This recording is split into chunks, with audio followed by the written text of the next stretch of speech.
Hello everyone, tignan natin ano yung tarot message or tarot card nyo for today.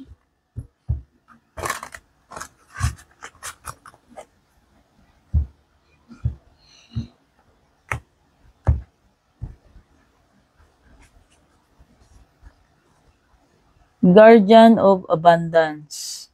This is a time of great success for you. Your plans are blessed and will move forward perfectly. Ayan, may may pag-usad para sa inyo. So this is the King of Pentacles. Iniba lang talaga yung pangalan dito.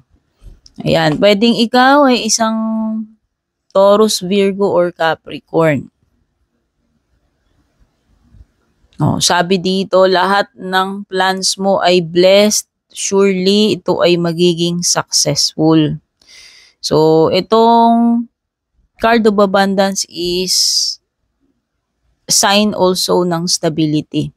Yeah, kung meron kayong projects, negosyo, yan, yung pagdating sa career, sa position ninyo, sa trabaho ninyo, yan ay magiging successful ka dyan, tsaka magiging stable yan. Kaya ngayon, pagdating sa financial, no, asahan mo itong mga susunod na panahon, magiging stable pagdating sa financial.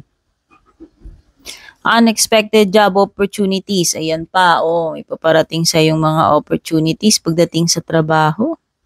Sabi dito ay near future na. Yan, pwedeng malapit na. Kaya yung mga nag-aim ng promotion, nag-aantay ng promotion, nag-aantay ng mga inyong applications, pagdating sa trabaho, ayan, malapit na yan. Pwedeng yan, mabigyan ka ng opportunity, no? Make sure to accept them. Yan, ayan daw. Kaya, ibig sabihin, huwag kayong mag-alinlangan kung darating itong opportunity na to. Sinasabi dito, ang suggestion sa inyo is make sure na tatanggapin ninyo. Baka ito kasi yung magbibigay sa inyo ng stability. Since itong card na ito ay success at stability, no? Ayan, so abang-abangan nyo yan. Kung ano man itong next opportunity na darating sa inyo, make sure na hindi nyo mapalagpas. No? I-grab ninyo. Kasi pwedeng ito na yung magbibigay ng permanence, stability, success sa inyo. This card indicates that someone with an amazing career is involved in the situation. This is a powerful person with great integrity who enjoys hard work.